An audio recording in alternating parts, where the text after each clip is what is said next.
So this will be part 2 of our today's lecture, जिसमें हम arbitration की बात करेंगे, जो कि इंडस्ट्रियल रिलेशन एक्ट के अंदर डिस्कस है और सेक्शन 40 जो है उससे डील करता है। इसके लिए भी मैंने आपके लिए फ्लो चार्ट की कोशिश की है, प्रॉपर तो नहीं है लेकिन चीज़ें मेंशन इस तरह कर दी हैं ताकि अगर एक दफ़ा आप रीड करें तो आप स्टोरी की फॉर्म उसको याद कर सकते हैं। तो आर्बिट्रेशन की स्टेज कब आएगी?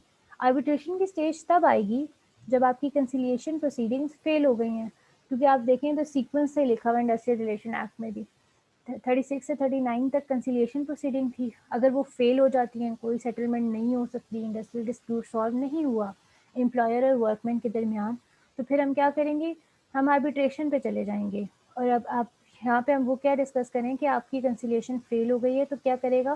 कंसिलिएटर जो है वो कोशिश करेगा कि मैटर रेफर किया जाए आर्बिट्रेटर को। आर्बिट्रेटर को सालसी कहते हैं, से अलिफ साल लाम से छोड़िए सालसी, ठीक है। और कैसे करेगा? पार्टीज को परसुएड करेगा कि आप उनसे उनके पास मसला लेके जाएं, वो मुझसे बड़े ऑफिसर हैं, वो बड़े आपका जो है मसला प्रॉपर सुनेंगे, वो कोई अवार्ड जो है साइन करेंगे, वो बाइंडिंग भी होगा, ठीक है। इस तरह परसुएड करके पार्टीज को कंसिलिएटर ने मैटर रेफर कर दिया आर्बिट्रेटर को। अगर पार्टीज एग्री करती हैं कि ठीक है आपने हमें परसुएड किया, हम जाएंगे आर्बिट्रेटर के पास, तो वो क्या करेंगी? क्या क्या जेस्चर शो करेंगी जिससे पता चलेगा कि वो परसुएड हो गई हैं और अब वो आर्बिट्रेशन चाहती हैं? तो वो क्या करेंगी? एक जॉइंट रिक्वेस्ट भेजेंगी और इन राइटिंग भेजेंगी, किससे related? For reference of dispute, कि हमारा ये डिस्प्यूट था, ये मसला है, ये स्टेप हो चुके हैं, फिर भी सेटलमेंट नहीं हुई। किसको भेजेंगे? To an arbitrator agreed upon by them, कि जिन्होंने जिसको लगता है कि वो बायस नहीं होगा, दोनों पार्टीज एग्री हैं, उस बंदे को आज जो आर्बिट्रेटर, वो जो कमीशन की तरफ से अपॉइंट हो, पैनल पे हो, उस बंदे को भेज देंगी। अब आर्बिट्रेटर उन्होंने जो है वो इसके सब सेक्शन में बता दिया कि आर्बिट्रेटर कौन होगा। कोई भी ऐसा पर्सन हो सकता है जो कि कमीशन के पैनल पे हो, या फिर कोई ऐसा पर्सन जो कमीशन एग्री करे और पार्टीज भी एग्री करे, तो कोई ऐसा पर्सन हो सकता है ताकि वो उनके इंडस्ट्रियल डिस्प्यूट की सेटलमेंट करा सके, ठीक है। अब आर्बिट्रेटर आर्बिट्रेशन के बाद जो चीज़ डिसीजन देता है उसको जनरली अवार्ड कहते हैं, सिंपल वर्ड्स में। अब उस अवार्ड का टाइम पीरियड क्या होगा? कि आर्बिट्रेटर जो है आर्बिट्रेशन के बाद अवार्ड जो है वो देगा विद इन 30 डेज। और वो 30 डेज कब से स्टार्ट होंगे?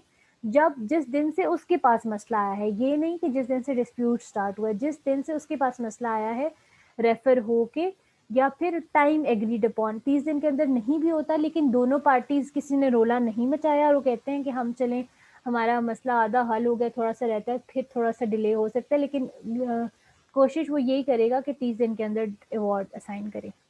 आफ्टर अवार्ड क्या होगा? सेटलमेंट की बात तो वो क्या करते थे? रिपोर्ट देते थे कमीशन को, मेमोरेंडम ऑफ सेटलमेंट देते थे और साइन कराते थे पार्टी से। अवार्ड के बाद क्या करेंगे? आर्बिट्रेशन में कॉपीज भेजी जाएंगी दोनों पार्टीज को और गवर्नमेंट को, ठीक है। ये थोड़ा हाई लेवल हो गया।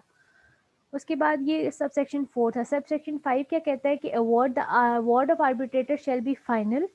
और जो आर्बिट्रेटर अब इतना स्टेप्स होके आ गए हैं, अब जो आर्बिट्रेटर का डिसीजन होगा, अवार्ड होगा, वो फाइनल होगा और उसके अगेंस्ट अपील लाई नहीं करेगी, ठीक है। बस बहुत मजाक हो गया, ख़त्म। यहाँ पे उसकी जो डिसीजन होगा वो फाइनल माना जाएगा, दोनों पार्टीज पे बाइंडिंग होगा और उसके अगेंस्ट अपील नहीं लाई करेगी, ठीक है।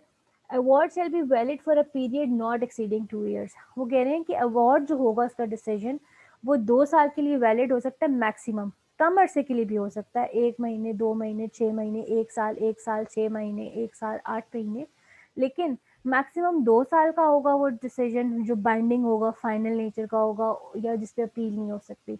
It shall not exceeding 2 years। तो ये जो मेन बात थी सेक्शन 40 में एक्ट के अंदर बात की गई थी। I think it's enough for today. अगर आप लोग का कोई क्वेश्चन है तो वो आप मुझसे पूछ सकते हैं।